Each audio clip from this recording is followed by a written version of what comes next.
Good evening and a very warm welcome to the Royal Opera House, whether you are with us live in the Claw studio upstairs in London, or indeed you're watching us live on the internet via our YouTube streaming around the world. My name is Kasper Holten and I'm Director of Opera here at the Royal Opera House.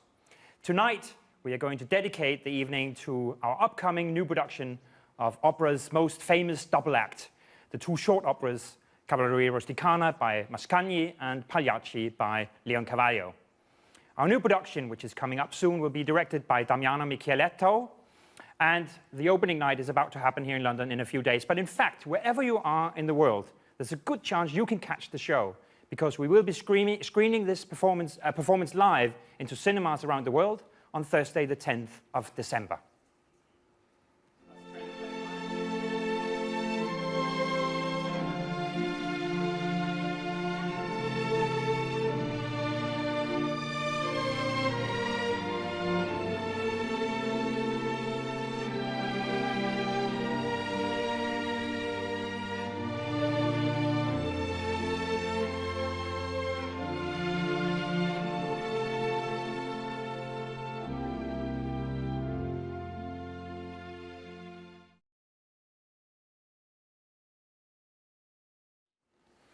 To find a cinema screening near you, please go to roh.org.uk/cinema.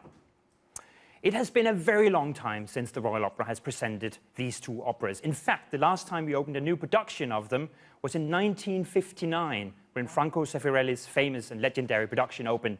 That has been played many, many times since then. So a new production is long overdue now, of course, and it is with great excitement that we invite you tonight to hear from members of the cast and from members of the creative team as they are in the final preparations for the new production and, of course, for the live broadcast into cinemas on 10th of December. Before we meet some cast members, I invite you to share your thoughts with us on Twitter using hashtag #ROHCavPag. Please let us know what you think about these operas. These two operas are almost considered inseparable today, but in fact they are, of course, two separate operas written by different composers. What unites them is that they are both written in the so-called Verismo style. This means composers who in the 1890s wanted to write operas about real life, real people, real stories, real pain. And there is a lot of pain in these two operas. Cavalleria rusticana takes place in a small village in Italy. It's a classic love story. The young girl Santuzza is in love with Turito. He has left her to have an affair with Lola, who unfortunately is married to, shall we say, the local mafia boss, Alfio. That does not end so well. Pagliacci is also a story of jealousy, love and betrayal. It also takes place in a small village, maybe the same, who knows? We can ask Damiano Michieletto a bit later. A theatre troupe arrives to the city, and the diva of the troupe has an affair with a local villager. Unfortunately, her husband is the lead actor. And during the performance of the comedy they're putting on, things go terribly wrong. And now, we thought it was only fair for these two operas to share between the casts, so we've invited the leading lady of each opera, Eva-Maria Westbroek, Royal Opera favorite, who does Santuzza in Cavalleria rusticana, and one of opera's new big world stars, Carmen Giannattasio, who sings Netta, I think for the first time. Is that true? Yes, it's my debut. Yeah. Oh, very exciting. Role, yeah. I was going to ask you first about this concept of verismo. You know, we know that the composers wanted to write about real people who have dirty underwear and who has real stories, and we even hear in the prologue to sorry about that image. But I think for Netta it's quite true if you are an actress who travels with a troupe, you know. Yeah, it's true. Yeah. As opposed to these stories about kings and princes and faraway things. Is there a difference to performing roles in a veristic opera? Carmen, can you feel that difference? Is it different to play one of the last times you were here, you were playing Queen Elizabeth? Yeah, of course. And now you are Netta. Yeah, it's completely different to be Elizabeth I and then Netta, not only for the historical time, but also because they are two completely different characters. And Netta is a character where we can identify nowadays, not because she's very modern, it's a period of history very close to us when the opera was written and when was presented for the first time. So it's like 100 years, and it's not so much different, I would say. She's a fallen woman. She's not a heroine like in other operas that we are used to perform or to listen to. But when you create a role like that, do you approach it in the same way? I mean, do you No, use different tools, or no, if you have to imagine Queen Elizabeth also? No, I mean, every time is completely different. When I've sung Elizabeth I, I was studying so hard, not only musically, but I was, you know, having so many documents with me, like biographies, like going to the portrait gallery here, like watching a lot of movies, you know, from the past, and seeing the best actresses doing the role. So no, every time is completely different, because how can you compare a queen with this poor lady, a fallen woman, a victim of, let's say, the star system, a victim of the family, a victim of herself for her decisions, because she's betraying, you know, her husband. And even if he's not that good, even if he drinks, even if he's violent, and she doesn't love him anymore, in any case, what she does is a bad decision. She should, you know, say, well, look, I don't want to have anything with you. Goodbye, I'm starting a new life. Eva-Maria, that's interesting to hear that Carmen, you talk about Netta being a victim and also being, in some ways, doing the wrong things. Yeah. Santuzza always confuses me. She is obviously very much in love with Turito, and she's been betrayed. Yeah. And yet she also seems obsessed with this man. And she even causes, I don't think we give away anything by saying she causes his death by telling his mistress's husband. Is she a heroine, or is she... Well, she's a real Verismo heroine, so she's a real person. So she's really in love, and she makes big mistakes, and she's really obsessed, like we can be. And I don't think she's... she's a victim of society and a victim of her own love, and she makes a huge mistake by telling Alfio. But it feels also as if she is, as you mentioned, obsessed. Yeah. And it's like she holds on to it. What has caused that obsession? What is it that makes her not, you know, need that man so much? Why, if he betrays her, why does she not just leave him behind? Well,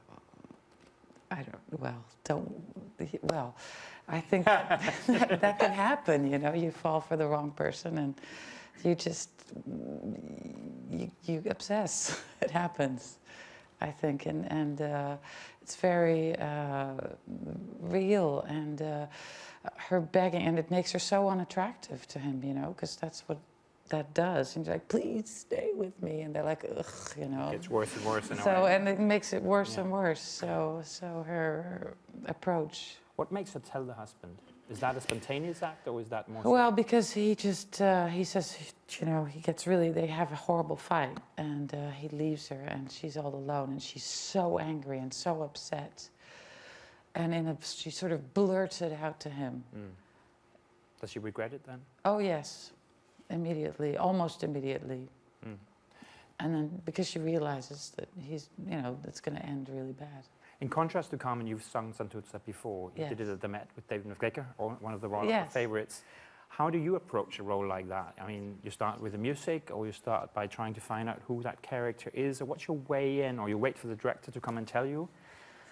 A little bit of everything, I think. And it was one of the first roles I sang I don't want to say how long ago, it was very long ago. And then I only went for the music, because, you know. But the wonderful thing with these Verismo operas, I personally think, is that it all comes together, you know. That's why they're so powerful, that the emotion and the music and the time, it's all in the same moment. It's not like when you have more of a classical piece that you stand and you tell a story, and you have to sing a beautiful aria. It's a little different. This is all action and happening. Right. That's why it's so exciting. I'm sure it will be happy. I mean, Eva-Maria is one of the people in the world who is best at making me cry when she's on an opera stage. So I'm sure that will happen again. Carmen, I mean, in a way, Pagliacci is less about crying. It's maybe less a soft opera than Cavalleria, where you really feel pain with these characters, and it's more shocking in a way. Especially the second half of Pagliacci, which is this theatre performance, this trick of it's like a commedia dell'arte comedy, and then in the middle of it, it becomes reality, and the audience doesn't understand. Tell us a little, what's it like to do that double act? Yeah, and it's also very a little bit complicated, you know, because you are an actress but acting as an actress, so it's the play into the play. It's really complicated, you know, and everything, and sometimes... And even musically as well, no? And musically, it's very demanding, it's quite tricky, especially the commedia.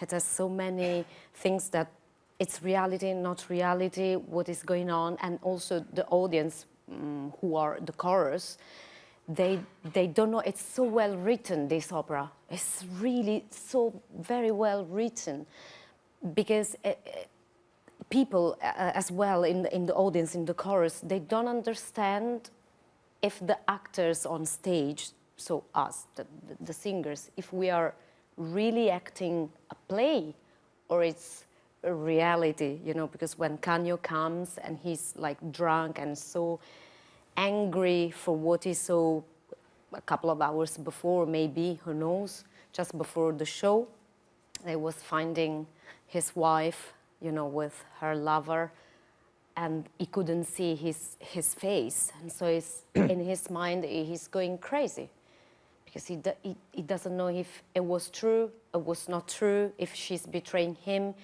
he wants to know his name, she doesn't want to tell him. It's very complicated, and he tries, I mean, to go into the piece, into the play, but he can't. So he's interrupting every second. And it's almost as if also musically she tries to draw him back into the comedy, doesn't she? She tries to say, let's play, let's act again, and let's not, you know, talk about it. So the chorus, the audience there is shocked, and 1 second later, oh no, they're joking. It was just it's acting. not true, but by the end, he kills me. Well, you gave it away. Carmen, when we see Nedda on stage, how much will be you and how much will be Damiano? How do you work with the director? How much of it is you shaping the ideas? How much do you want the director to do that for you? Can you give me a sense of that? I think 50%. I think I put, you know, my ideas, my, you know, my posture, my gesture, what I've studied, and then, my physicality. And then, I mean, I'm getting his suggestions, like I was thinking of her a little bit more victim of what she is, a little bit more sensible, more sensitive, in a full melancholy. And he was explaining me that, there is all this, but she's also very sharp and very living in a disillusion, you know, because she didn't get what she really wanted. Probably some success. Probably she was marrying this man. She was a starlet and thinking, oh, I'm marrying this man. He probably was a famous actor at that time, and then he was falling down. You know, it happens in reality as well. And Eva-Maria, working with Damiano, how much do you bring from other productions? I mean, I sometimes find as a director, when I see you guys and you've done the roles many, many times, it must be hard to separate yourself from ideas that has been offered by another director, something you've done in another production. How does that feel like to work in different productions with the same role? I really like it, actually. Right. I really like to discover new things and find new ways. So I'm really excited always about it. Unless I don't agree, but you mean you can be stubborn? No, but I mostly agree with Damiano. It's really good. It's really good, and it's really fun, and you know, he doesn't want to make it a different opera. You know, what's really hard if you have somebody who tries to tell a story that you can't feel or you don't understand or something. And the other collaborator on this, obviously, Tony Pappano, our music director. What's it like to do this kind of music with Tony? I mean, I would think it's a dream. Or yeah, he's the best. He's amazing.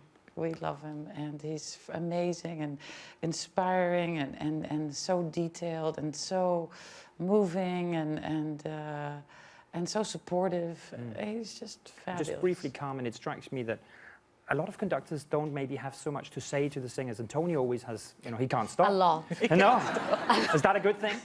Yes, if you think that I'm not sleeping in the night, this is a good signal. Can I ask each of you, before we round off this part, I want to ask, what's your favorite bit of Cav and Pack? You don't have. You can pick your own music, or you can pick something else. What's the bit you really love about these two pieces, Carmen? No? First, Eva-Maria? Yeah. Oh, it's so hard because I love it all. I can't pick one. There are a lot of good tunes. There's so many. I mean, the Turido, Santuzza duet, the intermezzo, the Ineggiamo, the whole pair with the Easter procession. It's all absolutely divine. Yeah. So that and I love Pagliacci, the whole thing. Yeah, I think my opera is genius. Of course it is. Carmen and Eva-Maria, thank you so much for being with us tonight. We know that you're working hard here during the final rehearsals, so shouldn't we give them a big, big thanks for taking time to be with us tonight? It's great. You're great. Thank you.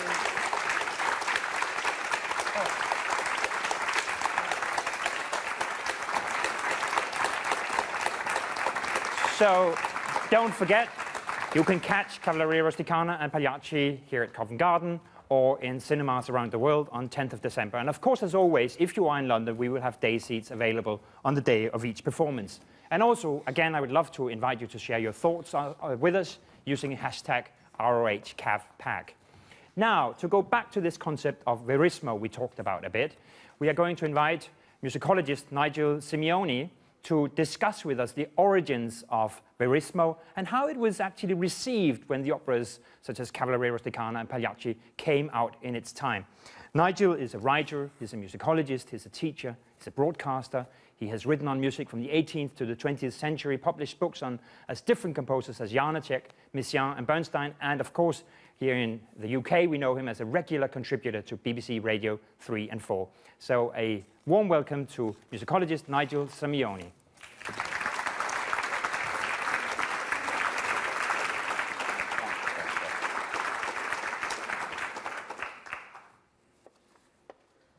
So I want to try and put our operatic twins in context. And we're going to begin with this man, Giovanni Verga, who wrote the story. Now, the beginnings of Verismo in Italy were not musical, but literary. And in 1880, Giovanni Verga published a collection of short stories called Vita dei Campi, Life in the Countryside, which depicted episodes featuring the working poor in Verga's native Sicily. Given the literary trends of other countries before then, it's perhaps surprising that it took so long for an Italian to tackle these subjects, but composers everywhere had fought shy of putting realism on the operatic stage.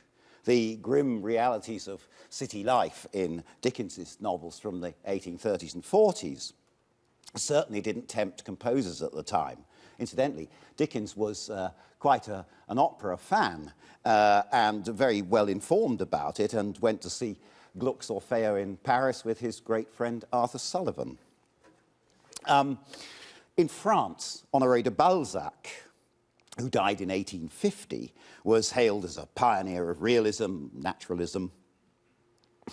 And the year of Balzac's death saw Gustave Flaubert starting Madame Bovary, a novel so realistic that he was tried for obscenity and subsequently acquitted after the story appeared in 1856.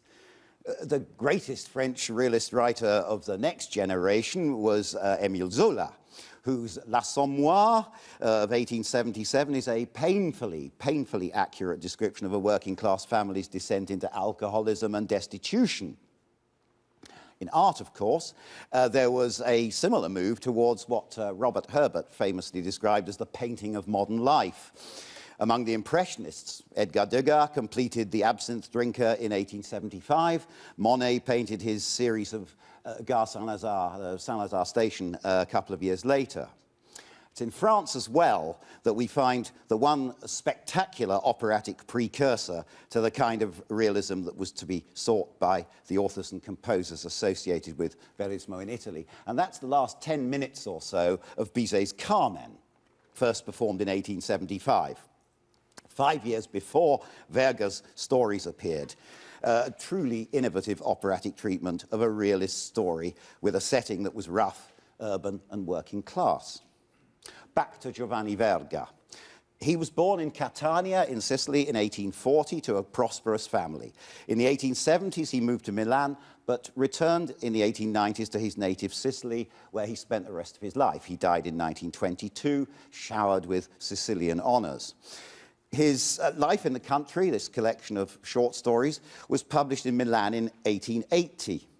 Verga's cast of characters are farm workers, shepherds, miners, villagers, publicans, innkeepers, and so on. Cavalleria rusticana, one of the stories in this collection, is unflinching in its revelations of jealousy, violent passion, and deadly revenge, not in a mythical landscape or a medieval court, but in the Sicily of Verga's time. His other stories, incidentally, can be even more disturbing, notably one called Malaria, in which the innkeeper's 4 wives and 5 children succumb to the disease as modern life appears to pass rural Sicily by. Literally so, as Verga's story includes the newly built railway, its well-heeled passengers seeming neither to notice nor to care. Though Verga came from a prosperous family, he was genuinely interested in the characters about whom he wrote. He even photographed some of the workers on his family's estate. Verga himself turned Cavalleria rusticana into a successful stage play with the assistance of Giuseppe Giacosa, who was, of course, later to become one of Puccini's most successful librettists. Verga has been underrated outside Italy, his international reputation resting largely on his story that inspired Mascagni's opera. One of Verga's most energetic champions in Britain was D.H. Lawrence, who published English translations of Verga's stories in the 1920s, and who was, alas, no fan of Mascagni's. In the introduction to his translation of Cavalleria rusticana, he wrote, "Everyone knows, of course, that Verga made a dramatized version of Cavalleria rusticana, and that this dramatized version was the basis of the ever-popular little opera of the same name. So that Mascagni's rather feeble music has gone to immortalize a man like Verga, whose only popular claim to fame is that he wrote the aforesaid libretto. But that is fame's fault, not Verga's," says D.H. Lawrence. We can quarrel with Lawrence's assessment of the music, I certainly do, but not with his belief in Verga's writing. To a friend, actually, he described Cavalleria rusticana, the story, as extraordinarily good, peasant, quite modern, and Homeric. In July 1888, the Milan music publisher Edoardo Sonzogno announced his second competition for a new one-act opera by a young composer. 5 years earlier, the judges of Sonzogno's first competition had managed to overlook Puccini's La Villi. And in 1888, it was Umberto Giordano's turn to be eliminated before the final stage. Not surprising, though, because more than 70 composers submitted operas to this competition. The winner was Mascagni, then in his mid-20s. Cavalleria rusticana was duly scheduled to be performed at the Teatro Costanzi in Rome, which was then under Sonzogno's management. By a remarkable coincidence, another opera based on the same Verga story was given its premiere in the same theatre 6 weeks earlier. This was Mala Pasqua, literally Bad Easter, by Stanislao Gastaldon.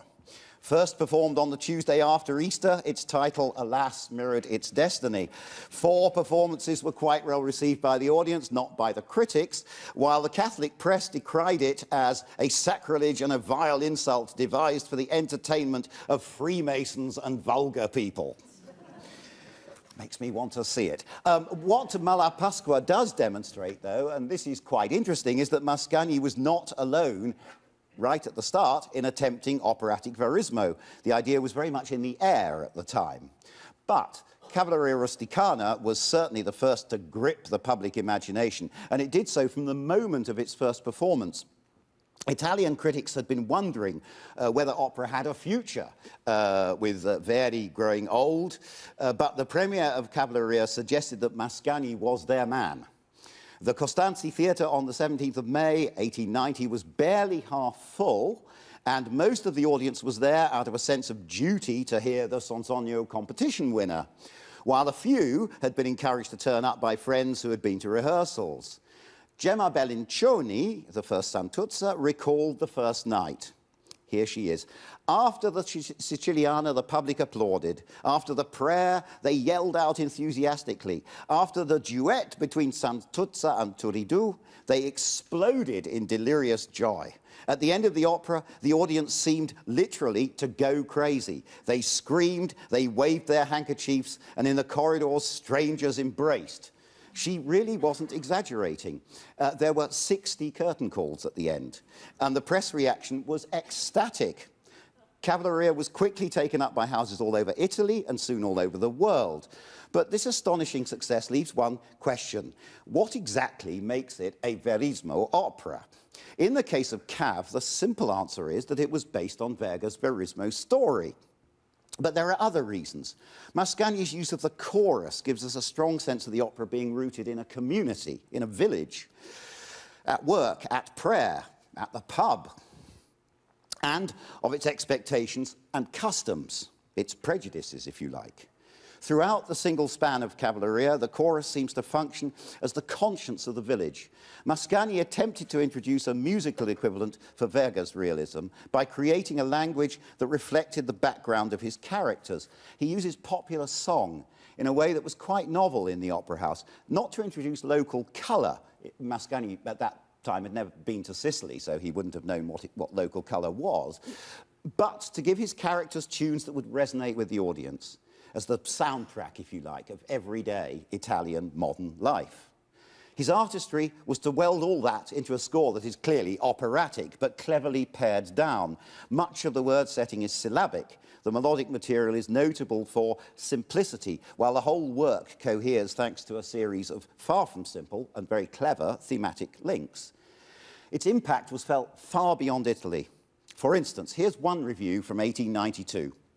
I quote, "Among composers, there are those who throw off their chains, shake off the dust of various theories, and enjoy their newly acquired freedom in harmonic and tonal progressions with such unconcealed delight that mere mortals are seized with vertigo.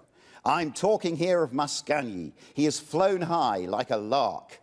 Some melodies stand out with such convincing truthfulness that you feel your heart ache." The author of those words was none other than Leos Janáček.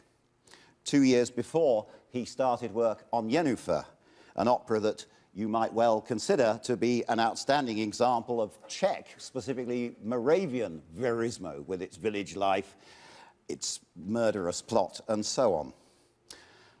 Leoncavallo was born in Naples in 1857, but after completing his studies, he spent a few years teaching the piano to the Egyptian aristocracy in Cairo. Then he moved to France, where he worked as a vocal coach, and a very unsuccessful young composer. He returned to Italy in 1890, and of course the first thing more or less he saw was Cavalleria rusticana. Straight away decided to have a go at his own Verismo opera. Unlike Mascagni, he wrote his own libretto, but otherwise the origins of both works are quite similar, written incredibly fast, with both composers desperate for some sort of success after earlier reverses. Leoncavallo completed Pagliacci, libretto and score, in less than 6 months, and very cannily offered it not to Ricordi, Milan's preeminent publisher, but to Sonzogno, as another short opera to add to a catalogue that already included Cavalleria rusticana. Good move. Leoncavallo lays out his Verismo credentials right at the start during the prologue. Tonio tells us that it will depict a glimpse of life, uno squarcio di vita, which is putting it pretty straightforwardly. It does so in a dramatic structure that, as we heard, includes the familiar device of a play within a play, but uses this quite brilliantly, reality creeping sort of inexorably into the play to set up the shocking denouement. Leoncavallo claimed that the plot was based on real events from his childhood. However, though his father was a judge, the composer himself was a notoriously unreliable witness. He claimed the idea came from a murder committed by one of his family's servants in 1865, but at best that's only half true. The first performance was given at Milan's Teatro del Verme on the 21st of May, 1892, almost exactly 2 years after Cavalleria. It was conducted by the young Toscanini, And the role of Tonio was taken by Victor Morel, who had created Iago in Verdi's Otello. But unlike Cavalleria, the press reception was cool. Critics were impressed by the skill of Leoncavallo's technique, but less so by his references to earlier operatic styles, which critics felt were there just to please the crowd. It certainly worked. With the Italian public, Pagliacci was an immediate success, much to Mascagni's irritation, of course. I need to very quickly bring one other composer into the story, by far the most successful Italian musician of his generation. During the summer of 1892, Giacomo Puccini was working on Manon Lescaut, and he asked Leoncavallo, who had already helped him on earlier occasions, to write some lines of text for the opera, at least one of which made it into the Act II love duet. The two composers had a warm friendship at the time, but this was soon to end. One day, in March 1893, at a meeting in Milan's Galleria, they were talking about current projects and were shocked, to put it mildly, to discover that each was planning an opera based on the same story. This is, of course, Murger's Scenes of Bohemian Life, La Bohème. Puccini's Bohème began its triumphant conquest of the world's opera houses in 1896, and Leoncavallo's opera, with exactly the same name, had its premiere the following year. Though Puccini admired Leoncavallo's libretto very much, he was greatly relieved to discover that the score didn't live up to the promise of the text. After the first performance of Leoncavallo's Bohème, Puccini wrote a wickedly funny poem which he sent to his sister. Roughly translated, Leon was trumpeted, Cavallo was sounded, but there's only one Bohème. Unsurprisingly, and despite some lovely moments in Leoncavallo's score, history seems to be with Puccini on this one. What of our famous operatic twins? Cav and Pag were finally performed on the same bill at the Metropolitan Opera in New York on the 22nd of December, 1893. In fact, it was Pag and Cav on that occasion, with Nelly Melba as Nedda, Fernando de Lucia as Canio in Pagliacci, followed by Emma Calve as Santuzza and the Catalan tenor Francesco Viñas as Turiddu. From then on, the two operas have been more or less inseparable. Anyone who loves to trawl through operatic statistics can spend an entertaining afternoon looking for the occasions when they were given with other operas. Perhaps the most intriguing, at least the marketing device, was the world premiere of Granados' opera Goyescas at the Met in 1916, when it was paired with Pagliacci. Won't have been difficult to sell the new opera to the Met audience, with the prospect of Caruso singing Canio in the second half. The careers of Mascagni and Leoncavallo post-Cav and Pag were certainly successful, but neither of them could sustain achievements to compare with Puccini, whose Il Tabarro is one of the greatest later examples of the purest, most vicious and sordid Italian verismo. Fantastic work.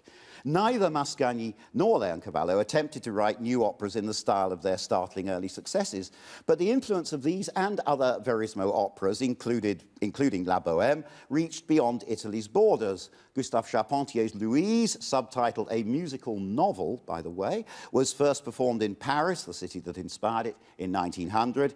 I've already mentioned Jennifer, and there's also Eugen d'Albert's Tiefland for a bit of German verismo. So much for the verismo diaspora. What of the man who started it all? 20 years after writing Cavalleria rusticana, a journalist asked Mascagni in 1910 if he was now espousing full-blown romanticism. Mascagni replied, absolutely, and imagine, I began with verismo, but verismo kills music. It is in poetry, in romanticism, that inspiration finds its wings.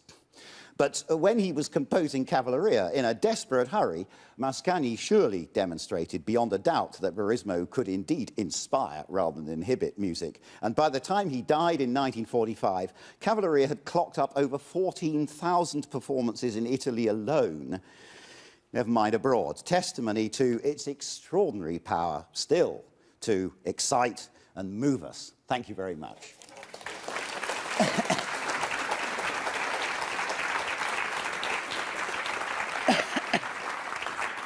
Thank you very much to Nigel for those fascinating insights into how verismo all began.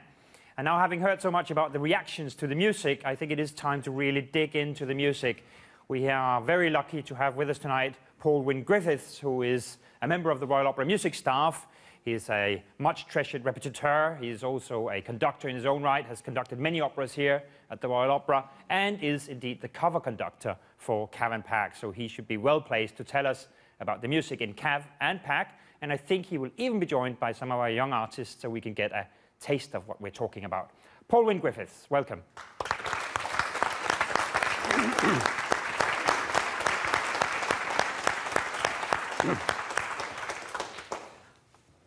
We've heard a lot about what Verismo is, and the adjectives I'm hearing are big, huge, emotional, and that has to be shown in the music as well as the drama. And I just want to show you a little bit how I think this is achieved. We've got some singers to sing you some Pagliacci a little bit later, but if I can just talk a little bit about Cavalleria. Love, jealousy, revenge, murder, they're all there, and it's in the music as well. I just want to look at the Prelude. As well as those big emotions, there's one crucial thing that overlooks this opera, which is religion. The church is always there, the big Easter hymn, and the church seems to loom over the opera. And the very beginning of the Prelude, it's like an organist just improvising before a service. I have to say that Cavalleria is a minefield. It is one of the most difficult operas to bring off, and thank goodness we've got Tony Papano to help us through it, because every bar there's a decision to be made about how to conduct it, whether, I'll explain a little bit later when I've got the singers with me, what rubato is, but rubato is moving on or stopping, not singing in tempo or playing in tempo, but making the music breathe, phrasing it.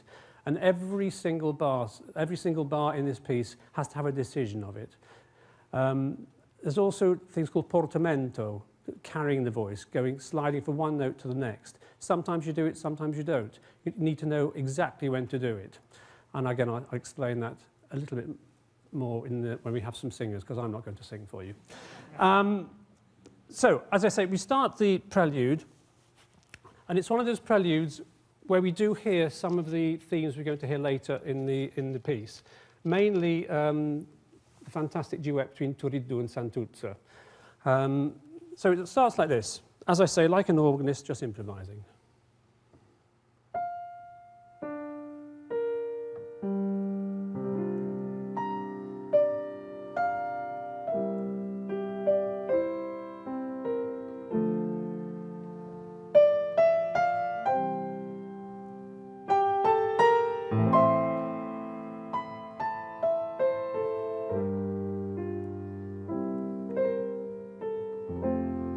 Very simple, very beautiful, peaceful in some ways, but it's not a million miles away from the church. Then we get the first theme that Santuzza is going to sing in the duet, where she's pleading and she's weeping for Turiddu, very openly and passionately.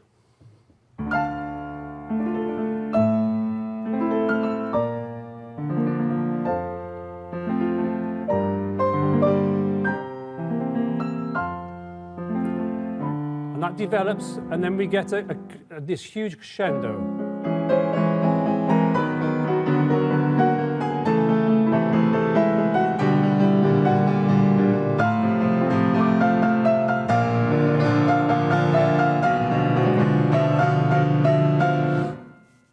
And you're all waiting for something big to happen now. I can feel it. But it doesn't. He does the complete opposite. What we hear then is an offstage harp. The orchestra stops playing after that huge big crescendo, and we get an offstage harp.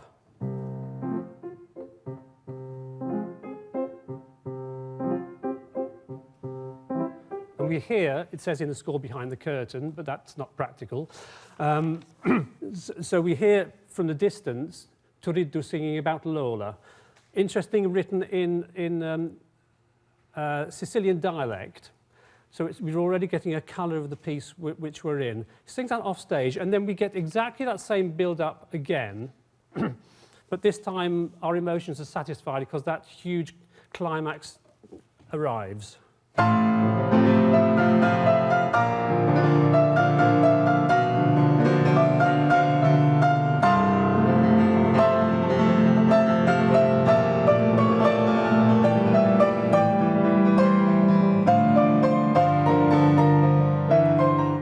massive outbursts from the orchestra, massive emotions, and it doesn't settle. Yes, we get to that chord, where am I? This. But it carries on. That chord there. If I play those notes in a different way, it will be this. There's real clashes. That's causing tension within your souls via your ears. That's telling us that the music isn't comfortable. It's going somewhere, but it's not settling. It goes from one dissonance to another. Here's one. Another one. Another one. And on it goes, on it goes. Emotional minefields, one after the other. You've got to make sure where you land. Then it sort of settles down, and we get another main theme from that same duet with Santuz and Turidu. Again, like a chorale from the choir. Santuz is pleading, please love me again.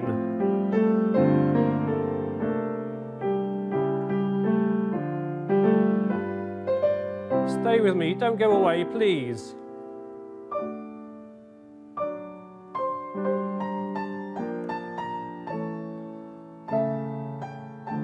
Still begging. It's not working. It's not working. The orchestra has to help, so the full orchestra comes in.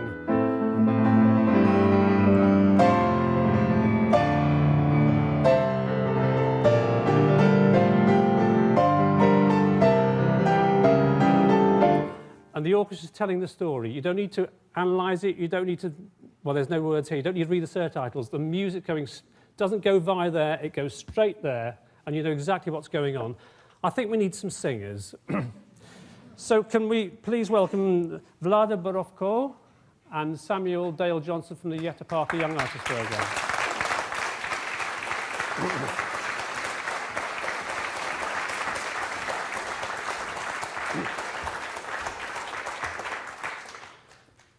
What we're going to do for you now is sing straight through the Silvio Nedda duet. These two lovers, she's Carmen.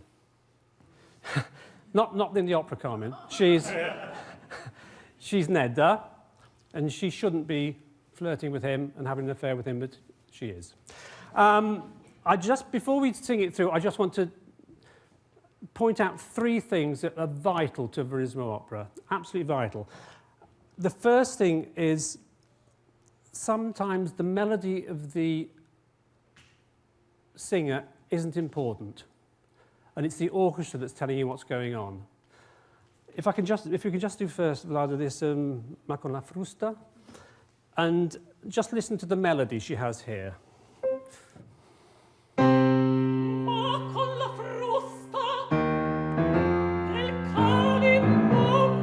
Thank you.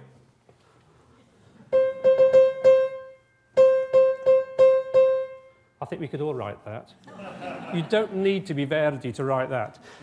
But what's happening is, what I'm playing in the orchestra is, she just had the duet with Tonio where he's come on to her and tried to touch and tried to kiss her, and she's repulsed him.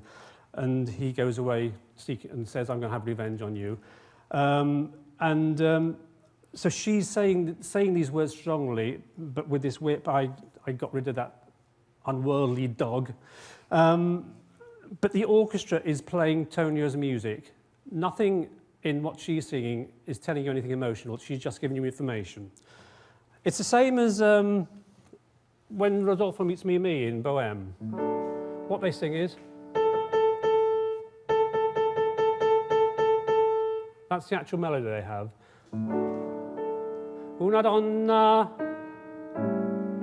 di grazia mi si è spento il lume, all on one note. The orchestra's telling you they're falling in love. She's outside. They've got a door between them. They've not even met each other on this occasion. She's just saying, excuse me, my candle's gone out. But the music is so strong and powerful, it's telling us what is going on. The next important thing is what I mentioned, this rubato, where it's stretching a beat, not playing exactly in time to make either a phrase more important or a word more important? Now, Sam is going to sing for me 3 bars here, 2 bars actually. It's where he's saying to Neda, well, why are you leaving me like this after you've bewitched me so much with your charms? And the word bewitch, stregato, from the Italian strega, meaning a witch, stregato, if he sings that perfectly in tempo, it means nothing, and it doesn't feel right. Can you just do it without doing any rubato at all, please, Sam?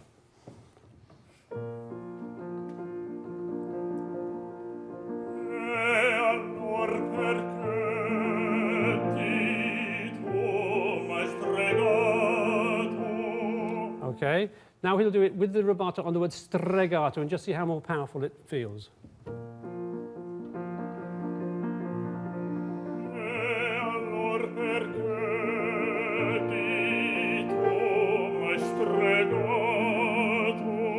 So just that little tenth of a second more on that one syllable gives him time to do the stregat, to colour the word and to shape the phrase.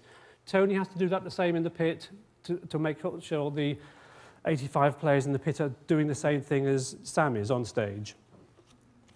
The last thing I want to point out for Verismo is Portamento. That's carrying from sliding from one note to the next.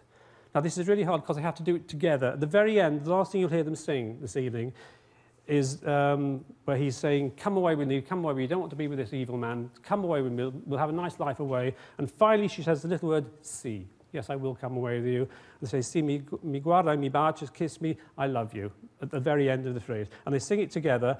And on the word bacia, well, you have bacio, bacio, and tamo, you'll feel that they should do portamento. Can you do it first without? Yep. This is cold emotion.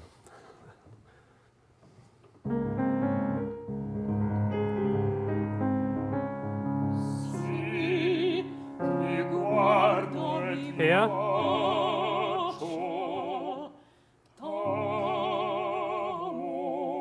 That's enough of that. Now do it properly. Straight on it.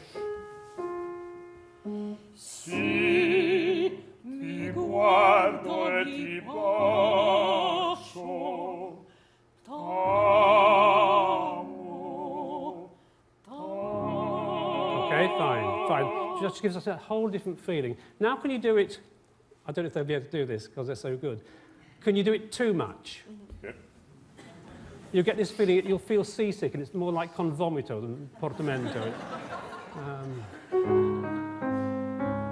Sì, ti guardo e ti bacio, t'amo. That's enough. Good.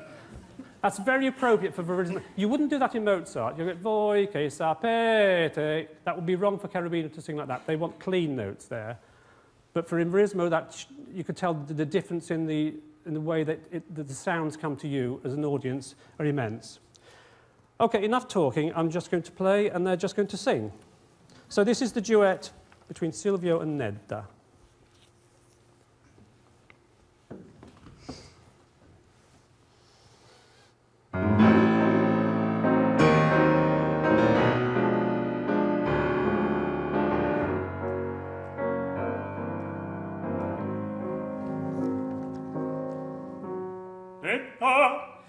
Silvio, a quest'ora, che imprudenza! Papà, sapea ch'io non rischiavo nulla, Alio e Peppe, da lunge alla taverna ho scorto,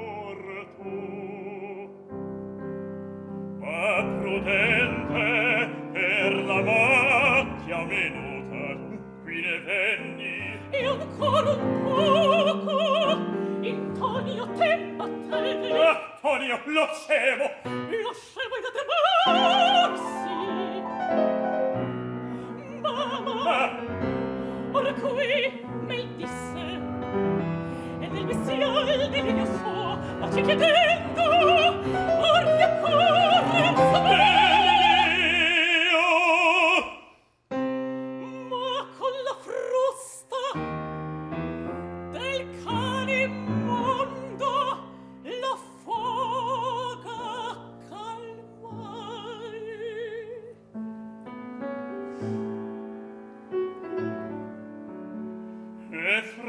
quest'ansie in eterno vivrai nella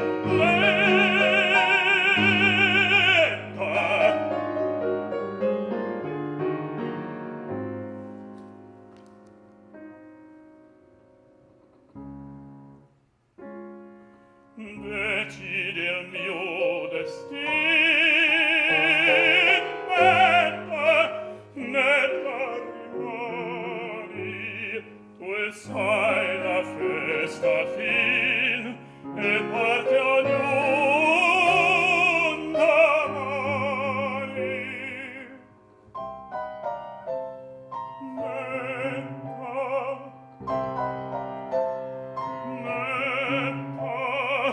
e quando tu di qui sarai partita e viverà di me della mia vita.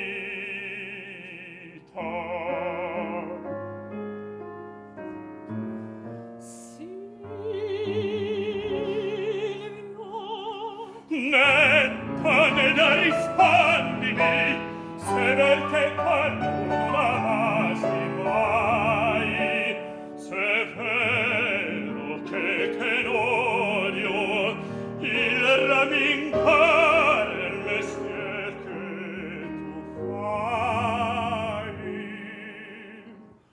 se l'immenso amor tuo una folla non è questa notte partiamo cuginetta con me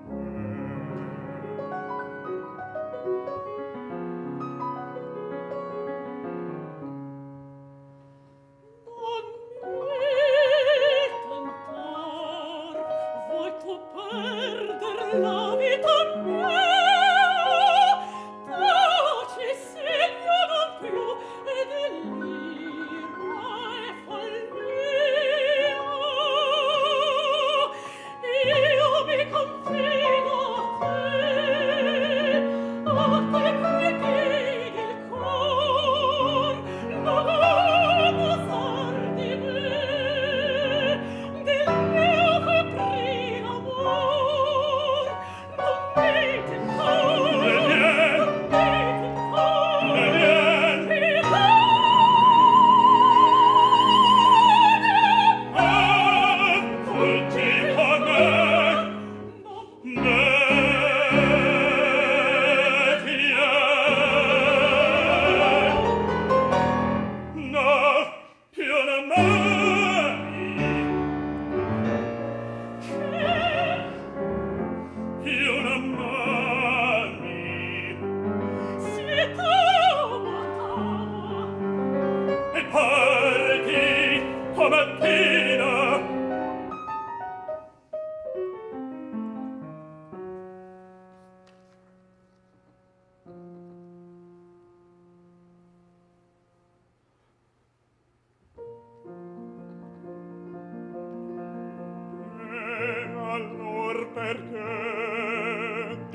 tanta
I hope you will agree with me that we have reason here at the Opera House to be quite proud of our Jette Parker young artists. Thank you, Vlada and Sam, for an amazing performance. And of course, thank you to Paul for not just playing, but also talking so passionately about the music in these two operas. I certainly learned a few things there, Paul, so thank you for that.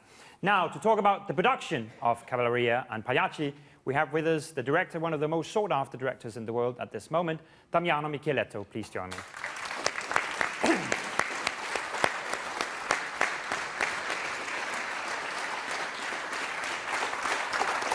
Now, Damiano, I know what it's like these days for a director in the middle of the final rehearsals. There are so many thoughts, there's so much work to do, so thank you for sparing the time to come and talk to us tonight. Thank you. Before we talk about Cav and Pack, I think it is not a secret to members of the audience that you did a production of Rossini's Guillaume Tell here at the Royal Opera House in spring, which provoked some quite strong reactions, if I may say so. When I've been watching rehearsals for Cav and Pack, it strikes me that one of the things that some people found disturbing with Guillaume Tell was they found maybe the narrative hard to follow. In Cav and Pack, your work seems to be in a very realistic narrative, telling the story quite straightforwardly in a very good and strong way. Was that a deliberate choice, or what inspired you to use a different style for Cav and Pack? Well, actually, to be narrative is it's one of my aim constantly. I think theater is really an opera. For me, theater throughout music is telling a story, telling characters on stage and relationships between these characters, which create conflicts, which create passions, and to try to, as Stanislavski wrote, what is the truth in this passion. Knowing that in theater everything is fake and everything is fiction, even if when we speak about Verismo, it's fake, it's fiction. It's not real people. Not real, stage, no. Thank God, no. But that has always intrigued me, the fact that as a child, when you play What If, and this sort of fiction that arrives to give true emotion, it's a mystery for me of theater, which it makes it so alive. In Guillaume Tell, there was of course much discussion about this attempted rape in the third act. Why did you put that in? Did you want to provoke the audience? Was that the reaction you were hoping for? No provocation. Again, for me was trying to when you tell a story, if we choose a story that everybody knows, and I ask everybody of you to tell the same story, it would be different stories, because everybody is more interesting on one thing or another, or simply because you put a point of view, no? And going on that specific moment, for example, what was my interest was in trying to tell why these people are suffering for, and what are these oppressors, and especially the figure of Gessler, which for me was really, if you take seriously what he's doing. 5 minutes later, he's taking a child of 8 years old, he's taking an apple and putting the apple on the head of this child, who is completely innocent and out of the story, and ask his father, just for fun, to say, hey, if you shoot the apple, then he's free. Otherwise, you both will be killed. For me, maybe because I am a father too, I don't know, and I found that really perverse and cynical and sinister, and it's otherwise a romantic idea we have about this boy with the apple. Because we know already the end. We know how it goes. Because we know that he hit the apple. But if you take seriously, this is extreme. But again, I think one of the reasons why we still go to opera is because we love these extreme situations, which opera are filled with. Coming back to Cav and Pack, someone asked me after Guillaume Tell, well, in Cav and Pack, should we also expect murder and rape attempts? And I said, well, yes, frankly, because it's in the libretto. I mean, there are several murders, and there are... Tonio tries to rape Nedda in Pagliacci. Yeah. When you deal with, we heard about Verismo, how it's all about the real life. And of course, as you say, nothing is more fake than opera. They sing. to each other, so it's not real life. How do you deal with violence? I mean, these passions are so violent, you have murders.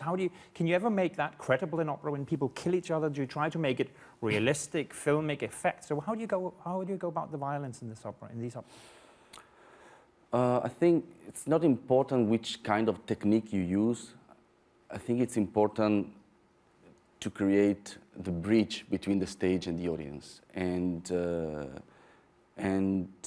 the fact that the audience is moved. So if you are doing something comic, you have moved the audience into laughing, into really to feel this happiness, to feel the enthusiasm, no?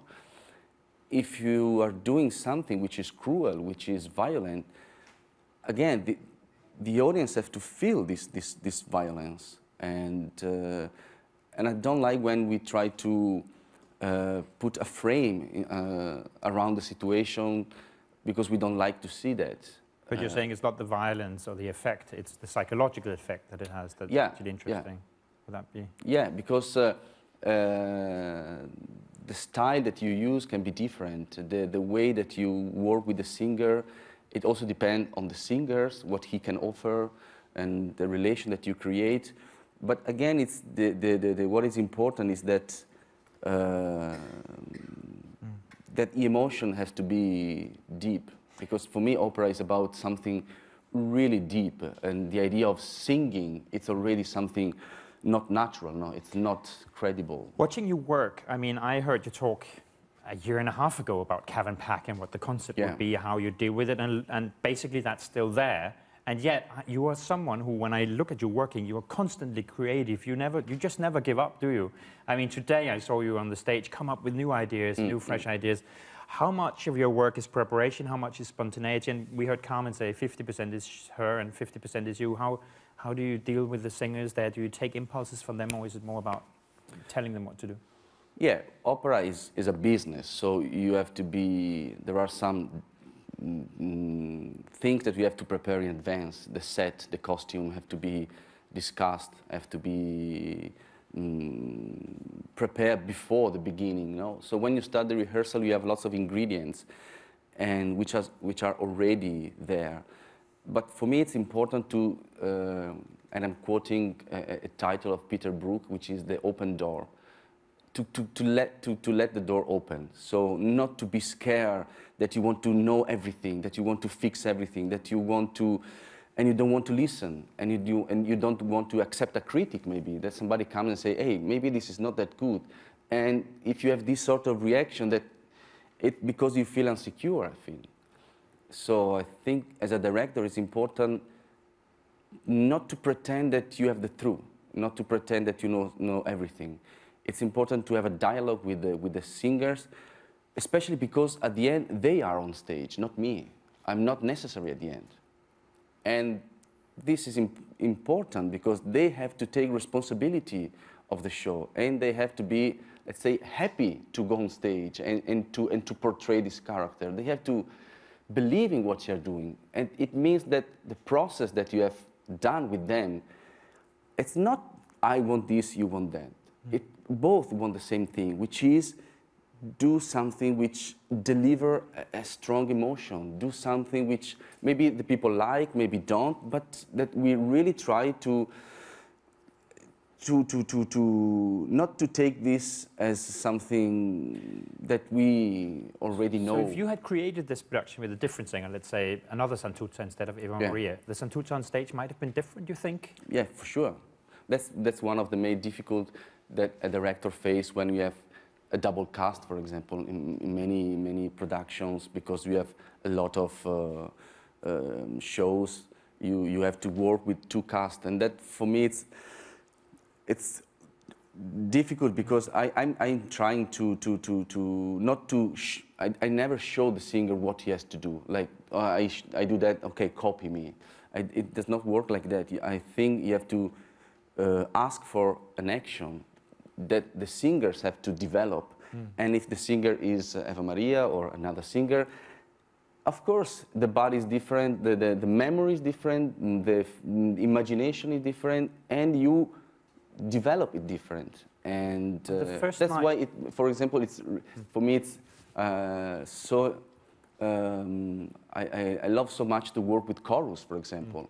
When you ask, you are like a chorus now for me here. So if I ask an action to develop, and for sure I will have 60 different actions, and that's funny also to see the people, not that they bring their imagination, and yeah, that's theater. When you arrive at the opening night, then, would you say, when you see it with the audience there suddenly reacting to it, and are you even sometimes surprised at what you ended up putting on stage? Can you see your own, or was it always what you knew it would be? You know, how does it feel like to sit there on opening night and suddenly feel people, or is that not important?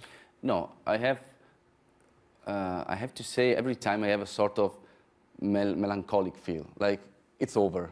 No, I have no more rehearsal to improve, to change, to see,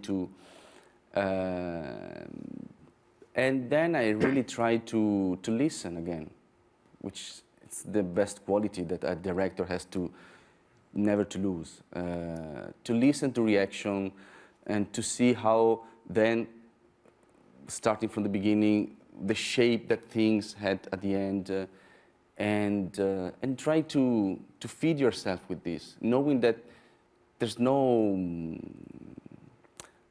limit to creativity, and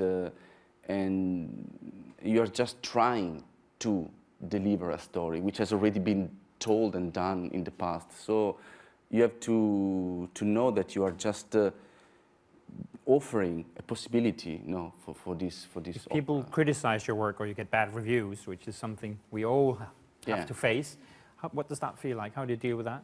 Well, the first time I was booed was in Pesaro, and it was like taking a bucket of ice and water and throwing like this, and it was like, because actually it was like my second production, so I said, okay, now it's over.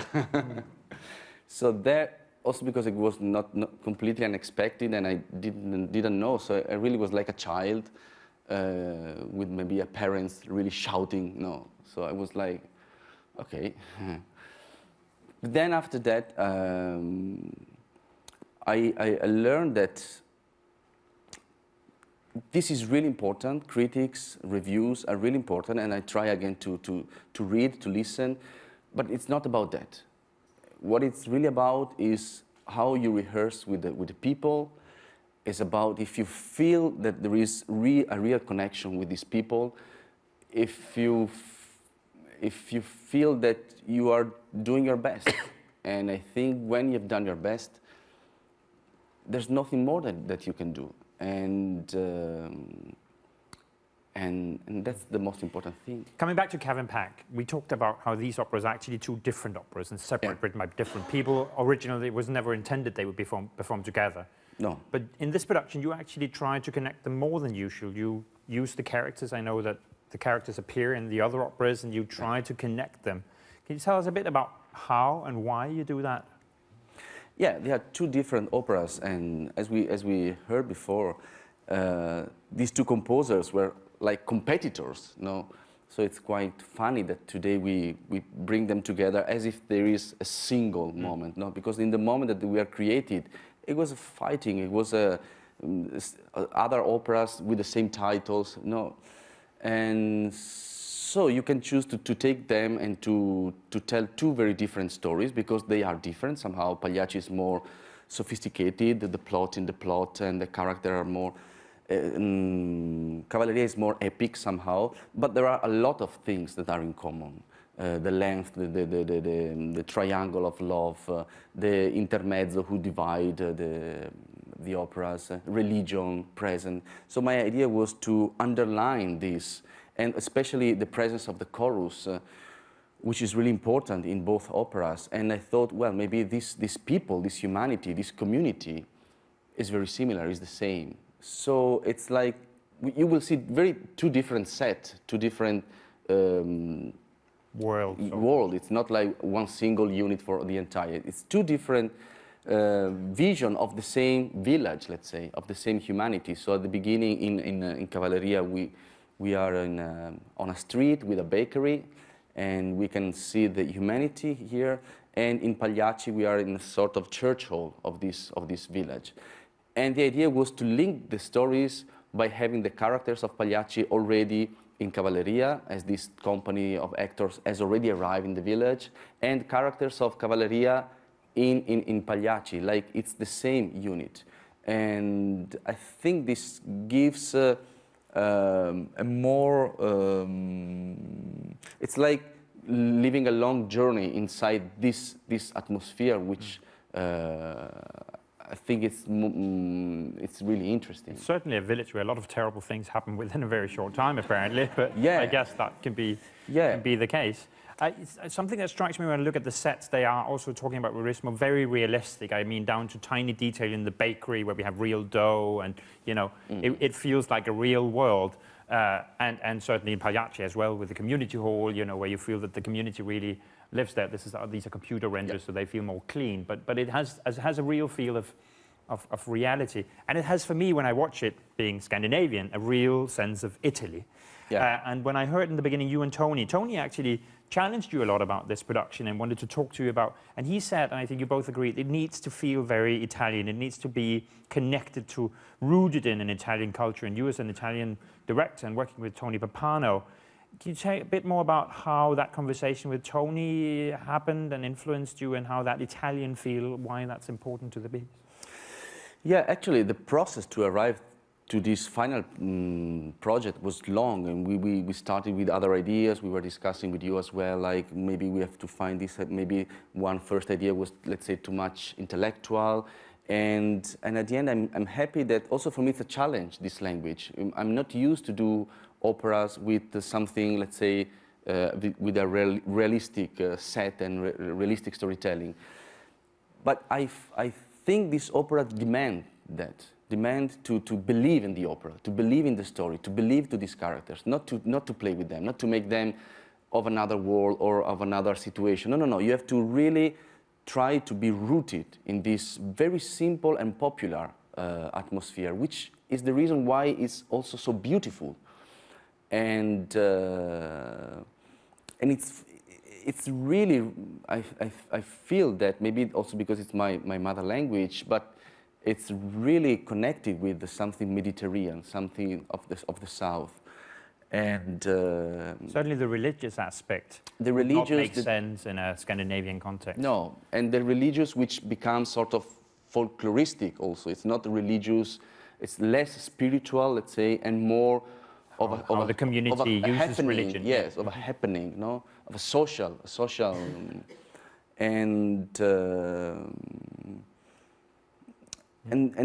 when I talked with Tony, he was really keen to have this impact and to respect this part of the story. Of course, you can see this opera in a completely different way, and I saw other production taking these stories and moving but I'm really happy also that we have the possibilities to work in details with the singers, giving them a very specific, simple and realistic frame, like the bakery, like the dressing room, like the little theater, and this keeps the possibility not to leave this opera like big and bold, but still that you can really develop the aspects. But certainly, I would say one of the things that makes me really excited about the production is that, in a way, having those real props, those real stage locations, makes it almost filmic in a way that tells the story in a very direct way. But yet, you manage to encompass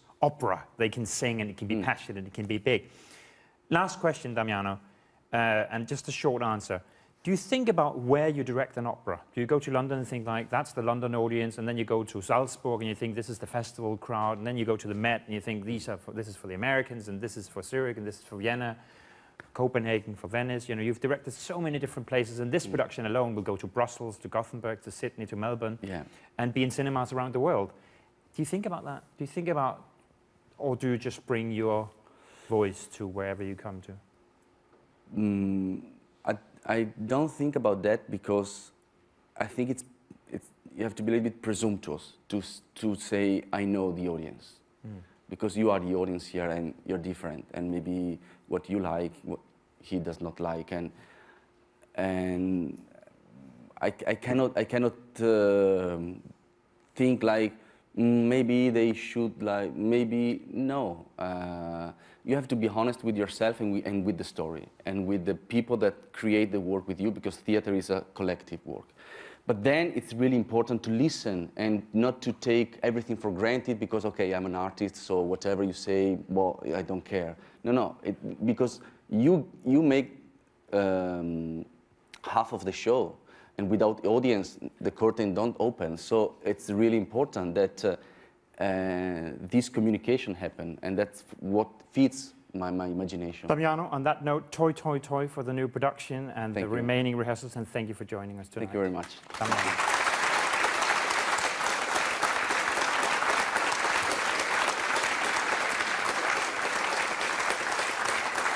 And if tonight has whetted your appetite for Cavalleria rusticana and Pagliacci in this new production, then please don't forget you can catch it here live in Covent Garden or live in cinemas around the world on December 10th. To find a cinema screening near you, go to roh.org.uk/cinema. Thank you to Eva-Maria, Westbroek, to Carmen, Giannattasio, to Paul Wayne Griffiths, to Nigel Simeone, to Vlad Kaborovko, Samuel Dale Johnson, and not least to Damiano Michieletto for taking time out tonight to talk to us. And thank you, of course, to our wonderful audience here in the Claw studio upstairs and around the world.